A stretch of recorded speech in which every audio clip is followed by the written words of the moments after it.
So easy to have good intentions when things are peaceful, when things are at ease, when we're energized. But what about when conflict comes up? And inevitably, conflict is going to come up. Well, that's typically when our motives change, when our intentions start to change from being connected to being right, from being loving to being protective. So, in this live, Coach Roy is going to join me in a moment, and we're going to discuss how motives change in conflict and how important it is for us to come back to our original intentions when conflict inevitably arises. I think when conflict happens in relationships, particularly at the beginning, this is like great news because this is our first opportunity to be a team in moments where it doesn't feel easy to be a team. Well, that's a real test for each and everything's magic. We don't really get to find out if we can be a match and how we can grow together. It isn't until conflict arises that we get to see who we are. Now, here he is, Coach Roy. Hello, hello, hello. Good evening, good morning, good afternoon, wherever you are in the world. Welcome to the call. Super excited to dive into this topic of how motives change in conflict, which is our part 2 series on Relationship awareness theory. Relationship awareness theory. We know there's so many theories out there, guys. There's so many things going on, so much information trying to tell you what's good, what's not good. We're just looking to offer you some guidance, some nudges in a direction that's going to give you more power over your relationships and over your life. So today's topic, how motives change in conflict. Yes, so that's perfect. So just to review what we went over last week, which was the first thing in Elias Porter's relationship awareness theory, the first premise is, or pillar is, behavior is driven by motives. So we went over that and we gave an assignment to you to look to see what is your motive when it comes to your behavior, what's behind one's behavior, which in my view is huge. Just how many people are looking at their motives in relationship or what's driving them, And another what's word behind what they're doing. Another word for motives, you guys, is your intentions. You know, Mhm. what you're committed to, what you're after.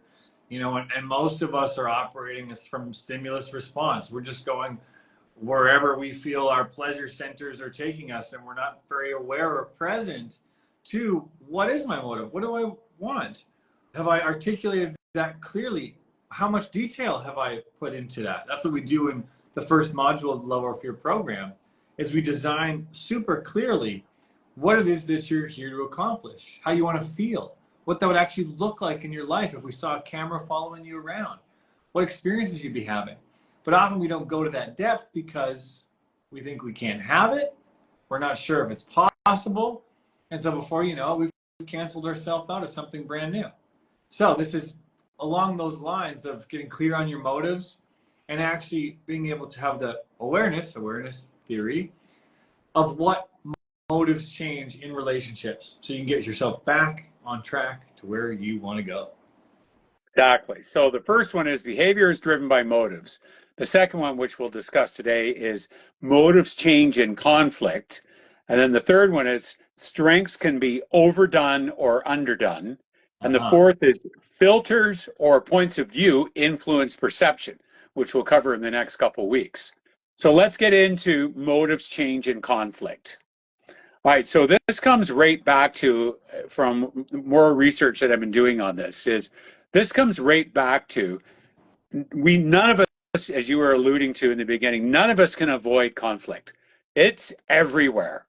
It's in work relationships, love relationships, friend relationships, neighbor relationships, traffic relationships, wherever you are, the person sitting next to you on an airplane, some waiter relationship.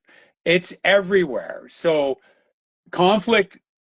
So when we look at conflict as, it's not a bad thing, it's not right or wrong, it's something that's part of the human condition. So when we start getting highly responsible for this and we start looking at what's our intention or our motive when conflict arises, because motives do change in conflict. So And I would argue that right now we are worse at dealing with conflict than we have been in a long time. I think we've actually gotten worse at it as a general population. I think I mean, here's an example. Conflict happens and people pull out their phones to record the conflict, not to yeah, interrupt it, yeah, not to do something about it, but to post it later as a bystander of a conflict. yeah, Someone just yeah, yeah. watch it. That's one. I'm just gonna watch and do nothing about it. Another is I'm gonna sit really upset.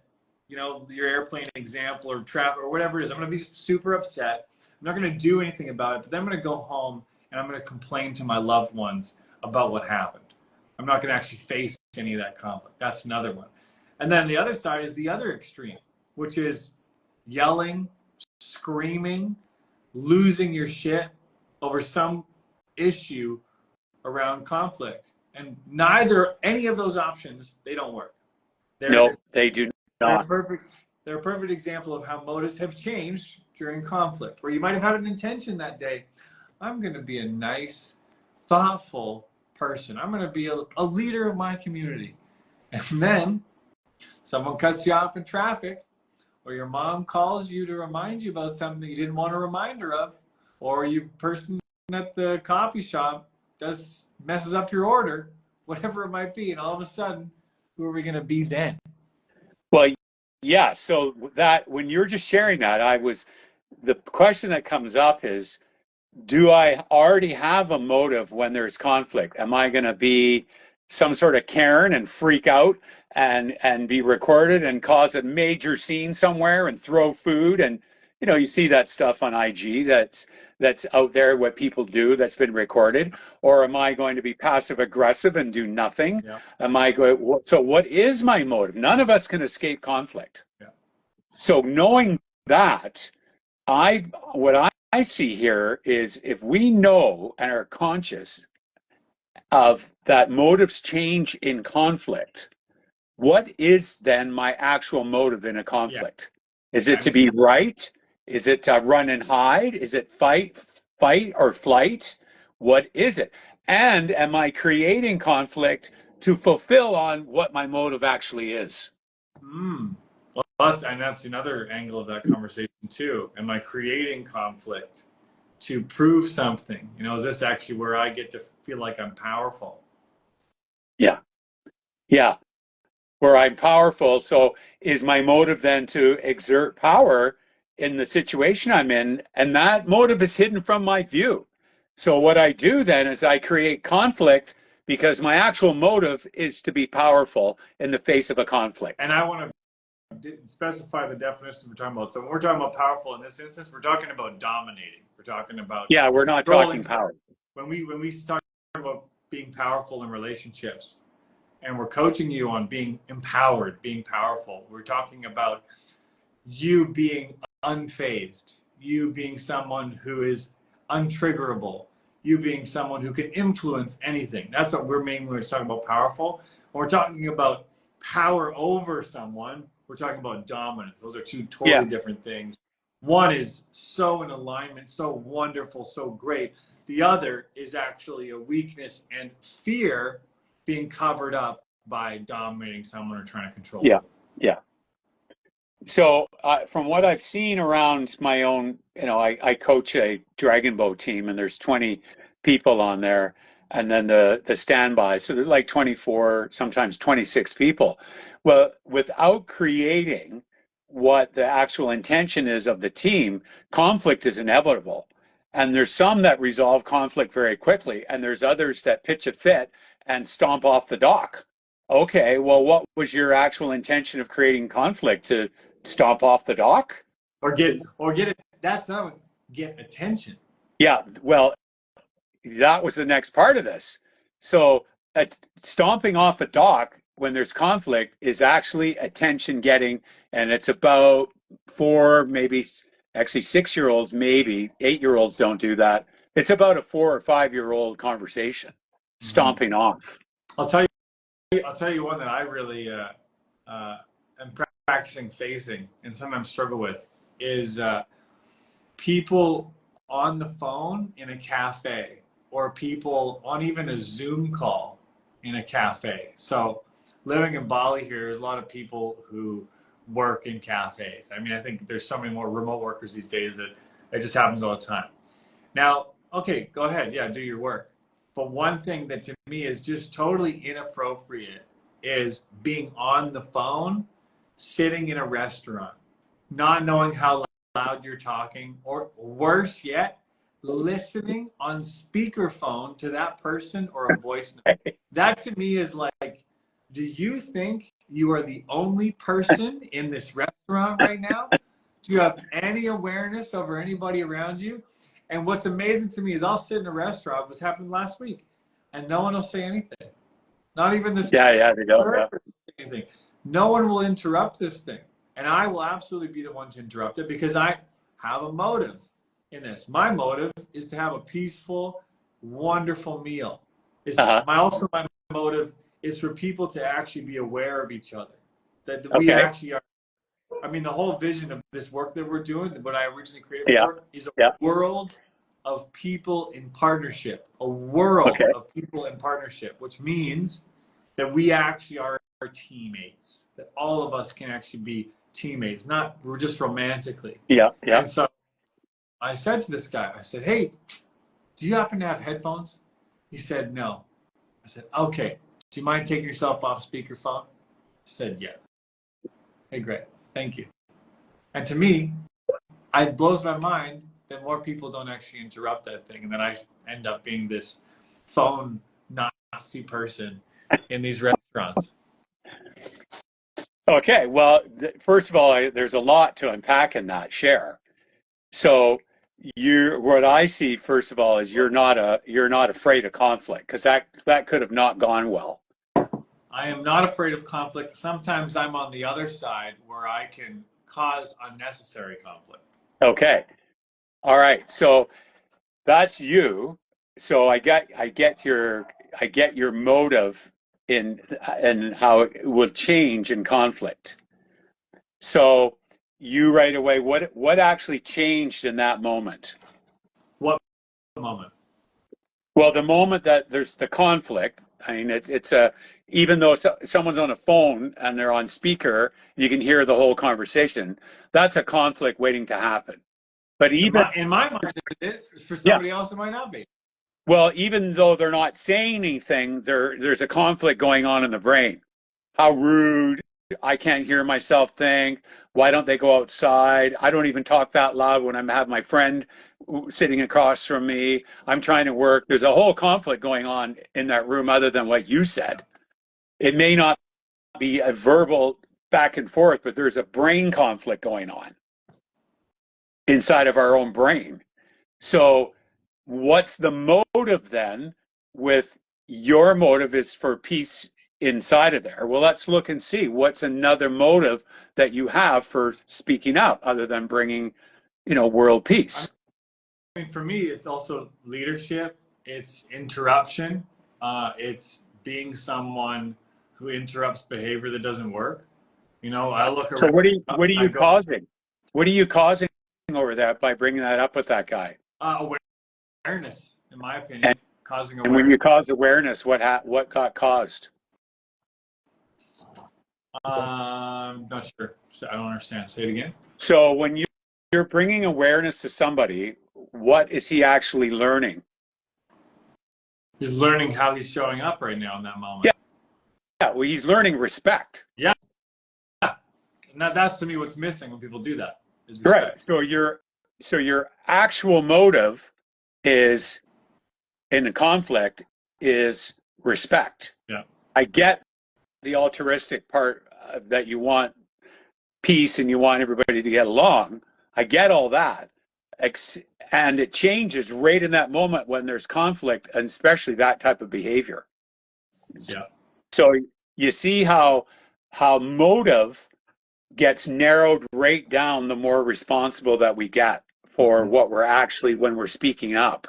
Yeah, if I didn't care about respect, or each other being aware of each other, then I wouldn't say anything. Yeah, you in the face of that. You wouldn't give a shit. Or if I was scared of looking bad, which is often what the thing that almost stops me. And then Yeah. I go, hey, you're a leader. You're somebody Yeah. who does speak up and is going to speak up when there's something that is unworkable. And you got to go for it. Because I look at it like, if you don't, do I want to live in a world where people aren't aware of each other? And I don't. I mean, that kind of stuff gets under my skin. It's something that really bothers me. Even like, if there's a sidewalk and people are walking on the road and there's cars going, like things like this, where it's like any of those moments where you see someone and my first thought goes, did they think they're the only person on the planet and we're just revolving around them? That's one of the things that to me is like not making the world a better place and something that I'm committed to interrupting. Well, and I love that. And what I'm really clear about from what you're sharing is in conflict, your motive changes to one of you want to create respect. Well, Well, I would say it's still, my motive is still that. yeah, yes. Free conflict. Well, because that's the self-aware Simon talking. Uh-huh. So the motive changes in conflict. What about the unaware person? Because it's two-sided here. There's the aware person and the unaware person. And that's where the motive changes. So we want all people to be very clear on what their motive is. Yeah. Because the clearer their motive is in conflict or with any other behavior, then what happens is outcomes, wow, you're standing for respect all over the place. Yeah. I'm right with you. I'm right with you on that. If I'm on the phone in the grocery store, I say, I'm going to put you on hold. I'm at the till now. I put my phone down and I say, hello, how are you today? I don't talk on the phone when I'm going through the checkout. Exactly. Stuff like it's subtle. It's not like you're a bad person if you do it, but it is an example of us assuming a certain almost hierarchy of the people around us. Same if you don't look at a waiter in the eye when they ask for your order, like you're looking at your phone and yeah, can I have this? And you almost pretend like they're not a human being. And these kinds of, I mean, they matter because those habits, you guys, those become habits that we then add to our relationships of people we really care about. Okay, fine, you don't care about the waiter, or you don't care about me at a restaurant. Fine, you don't know me, no problem. But that habit then turns into something around you're in a romantic relationship and you're talking to your wife while you're scrolling. Yeah. Or you don't even kiss each other goodnight. Yeah. You do it from afar and you go, mwah, and then you just leave the room. Yeah. And it's like these little things add up to the quality of our life. And I would say that's conflict right there. That there's a conflict going on if we're not present with our loved one and we're on the phone and they're talking to us and yeah. There's a conflict happening right there. It's not a yelling match. We're not, accusing somebody of each other. We're not losing our shit here. However, the conflict is still going on. So in that moment, when there's the conflict and behavior changes, well, what is the behavior? Oh, am I avoiding my partner right now by on the phone? I was walking my dog the other day and there's a guy on his phone and with his little daughter and she's dragging on his shirt. Dad. There was a conflict right there. Right there. A conflict is being set up by the unpresent who's on the phone with a little 4-year-old girl that's yanking on her dad's shirt. So those types of things are nuanceical. Is that a word? That's a word I just made up. But it's low-level conflict. However, it's very, very impactful and behavior is changing. It changes. And it changes from, the tugging on your dad's shirt to, well, what's going to happen in 10 years from now if dad's not paying attention? If he's setting it up all through, the conflict's going to escalate here. Yeah. And the behavior is going to change and it's going to get ramped up. There's going to be more at stake for behavior to change if conflict isn't resolved when it first arises. Yeah. Which to me is, it always comes back to what's the motive and the behavior change in conflicts, or what's the intention to change our motive? Is it to avoid the responsibility of the conflict that I'm creating? Is it to be right, that I'm right and you're wrong?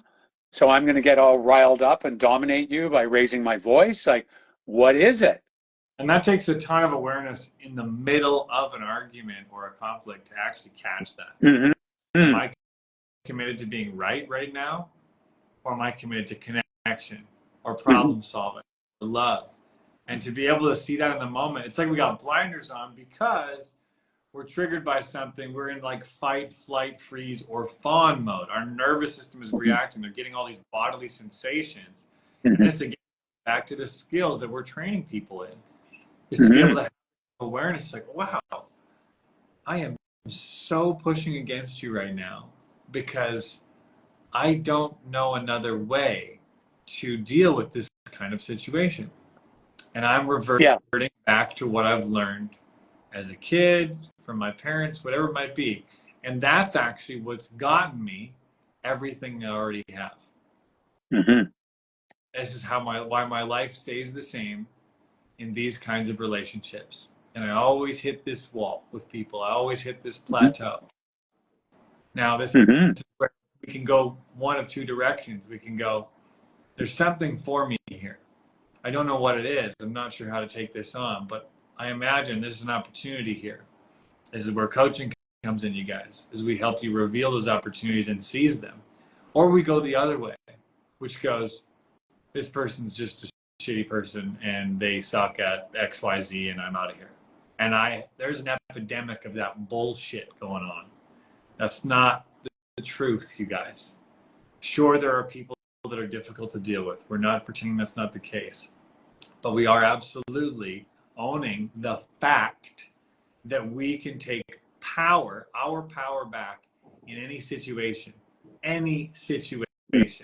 But some of us don't know how to do that. And what do we do when we don't know how to do something? We start to make stuff up. We start to justify our actions for why we left, why we ran away, why we yelled at them, whatever your version is. And there's another way. There's another way. And that's why we're talking to you guys right now, is to open you up to the possibility of another way. Well, and you were alluding to it. You got very clear there a couple of sentences ago when you were saying it takes self-awareness to be able to go, okay, what's my motive right now in this conflict? To actually ask yourself that question. Because it's one thing to have the theories, it's another thing to actually implement them.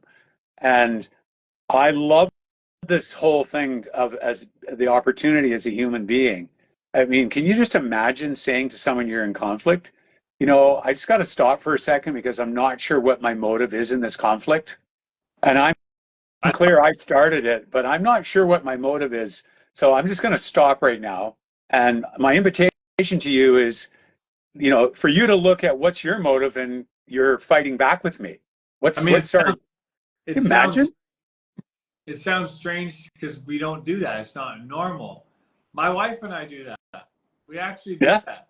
I remember the first time I ever asked her in a conflict when I said, what's your goal right now? In the middle of us arguing, what's your goal right now? And she was like, what are you talking about? And it's like, because that's such a weird question to ask somebody. We're not prepared for that because we don't even have a goal. We're just spitfiring, just reacting. Then you go, what's your goal right now? It's like, oh, well, since I don't have a goal right now, I'm definitely operating off of my habits and reflexes, which is to prove you wrong. Yes. Okay, but what's our actual goal? Well, our actual goal is to be on the same team, to be loving and connected. Yeah. That's what makes a relationship great. But in the heat of the moment, who are we going to be in those situations? Do we have these skills? Are we working on these skills? And we're not talking perfection here, you guys. We're talking progress. Yeah. Yeah, that's well said. Is it, the Zen philosophy is you're never done.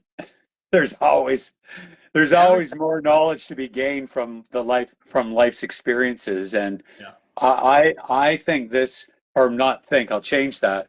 My heart tells me that this way of operating in life is the richest way to live with other humans around you.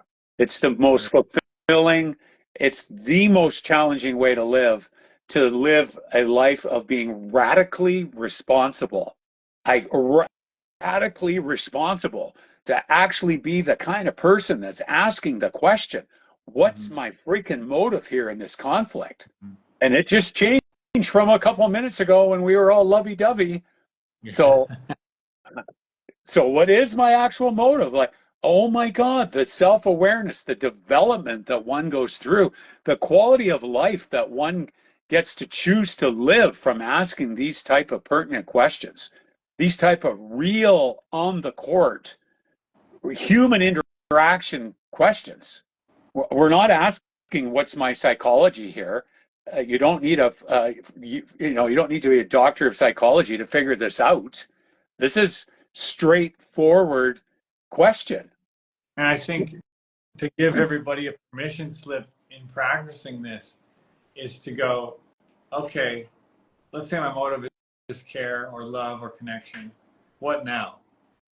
Well, maybe give yourself permission that you don't have to know exactly what to do next. Instead, your job is just get connected to your motive and then let the next step reveal itself. A huge philosophy in our coaching is relinquishing control, letting go of trying to control everything along the way. Because most people in relationships are dealing with this challenge of I need to know everything I'm going to say in an argument. I'm going to plan and plot what they're going to say, and I'm going to have my reaction ready for that situation. You're not present. You're not using your full brain here. It's all fear-based. So the skill that we work on a lot with people is the ability to be able to discover the how in the moment, to be able to respond to what's happening in that moment presently. But this is a skill, you guys, a skill that we're not used to practicing because we're used to protecting and controlling. So exactly. That's well said. We'll hop off in a moment here, but I just want to remind people that if you want to work with Coach Roy or myself, I'll give you some details below of how you can find out more information about how to work with us. And this is an opportunity for you to get support, get structure around your personal development so that it isn't just habits and reactions. We'd love to have beautiful. That's beautiful, Simon. I love that. And so their assignment, should they choose to take it on, is to look at what's your actual motive in a conflict. And just become aware of it. There's nothing to do with it, as Simon's been saying.